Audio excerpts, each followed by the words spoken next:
대한 포석이라는 이야기도 나오는데 정치인의 처세라든가 정치인의 앞날을 예측하고 걱정해주기보다 국민과 국가의 앞날을 걱정하고 조금이라도 나아지기 위해서 실천하는 길이어야 한다고 생각해요. 저는 좋은 정치를 하고 싶습니다. 정면으로 설명드리고 설득드릴 겁니다. 그게 뭐 어디 나가는지 문제는 그렇게 중요한 문제는 아닌 것 같습니다. 민주주의 정당입니까 그게?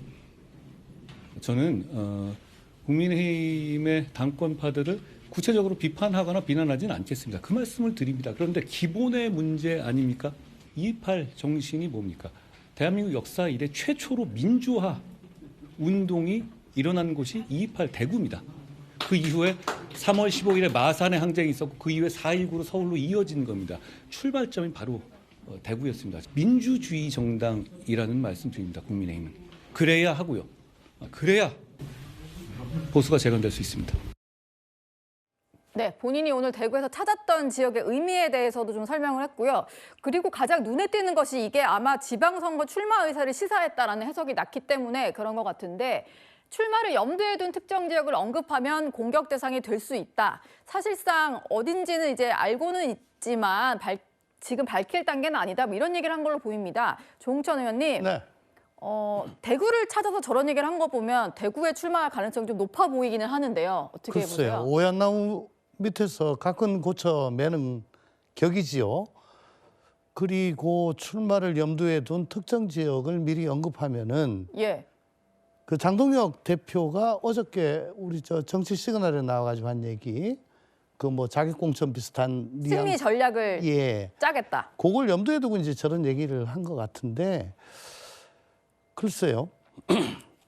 지금 한동훈 전 대표가 대구에 뭐 힐링하러 간 건 아니지 않습니까? 예.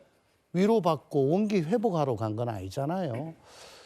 근데 지금 동선을 보니까 뭐 2.28 민주운동 기념회관이라든가 국채보상운동 그 공원 이런 이벤트 위주로 하면서 아마 지지자들이 조금 모인 것 같은데 지난 대선 직전에 그 이준석 개혁신당 대표가 네.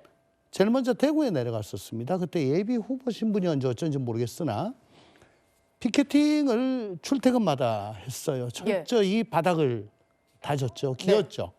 온몸을 던졌습니다. 모름지기 이제 한동훈 전 대표 같이 지금 갑자기 비대위원장이 되고 밑에서부터 다지지 않고 그냥 올라간 사람이 아마 처음 지금 뭐 선거에 나간다면 지금 처음일 건데 네. 저렇게 그 이벤트 위주로 하는 게 과연 저게 적절하겠나 좀 보여지고 그래서 제가 권유를 한다면은 지금 당에서 어쨌든 뭐 자이든 타이든 나왔잖아요. 예. 그러면 국민의힘에 대해서 자꾸 탓하고 힐난하는 얘기를 하면은 안 좋아할 거야 대구 시민들이 자기가 어떻게 하겠다는 거. 네. 그거 보수 위주로 재건 이거는 좀 별론가요? 네?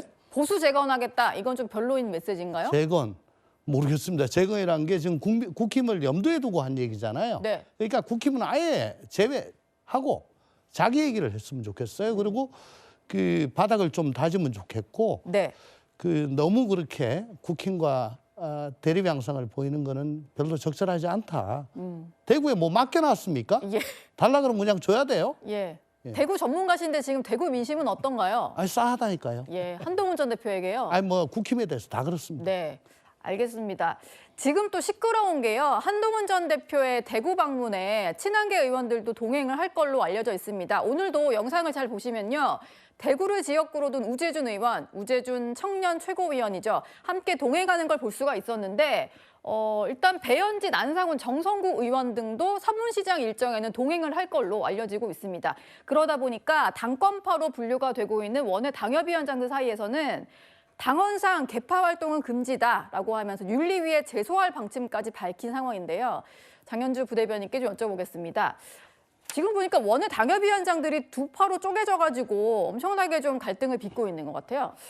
그렇죠. 그렇긴 하지만 모든 일을 사실 윤리위로 해결하려고 하는 것은 아닌가라는 우려가 좀 들거든요. 역대급으로 지금 윤리위 정치를 하고 있는 것 아닌가라는 생각이 듭니다. 예. 사실상 여러 가지 갈등 상황이 있을 때마다 뭐 윤리위로 제소를 통해서 뭐 징계를 하고 이른바 징계 정치를 하는 모습들이 저는 국민들께 별로 좋은 모습으로 보일 것 같지는 않거든요. 그리고 이렇게 뭐 징계를 하는 것 자체로 해서 국민의힘 내부의 어떤 갈등이 해결되는 것이 아니라 갈등이 오히려 그 징계를 통해서 더 폭발하고 증폭되는 효과가 있기 때문에 계속해서 이런 뭐 갈등의 요소에서 윤리위가 전면에 나서게 되는 것 자체가 별로 국민의힘 내부에는 좋은 영향을 미칠 것 같지가 않습니다. 뭐 윤리위가 요술방망이가 될 수는 없는 것이고 예. 여러 가지 갈등들을 해결해 줄 수도 없습니다. 당연히 정치적으로 발생하는 여러 가지 개파 갈등들은 말 그대로 정치로 풀어야 되는 것이지 이걸 사법적으로 풀기도 어려운 것이고 더더군다나 당내의 윤리위가 이걸 해결해 주거나 풀어줄 수는 저는 없을 거라고 생각이 들거든요. 예. 아마 서문시장에 뭐 한동훈 전 대표가 방문을 하게 되면 뭐 이른바 친한계라고 하는 의원들이 저는 새 결집을 위해서라도 굉장히 많이 갈 것 같다라는 생각이 듭니다. 그런데 그 이후에 만약에 정말 윤리위에 제소하는 행위가 이루어진다, 연결이 된다라고 한다면 저는 또 다른 갈등이 시작될 것 같고요. 그로 인해서 만약에 윤리위가 연결해서 징계를 하게 된다라고 한다면 저는 국민의힘의 어떤 분열 양상이나 이런 부분들은 이제는 정말 돌아올 수 없는 강을 건널 거라고 생각을 합니다. 예.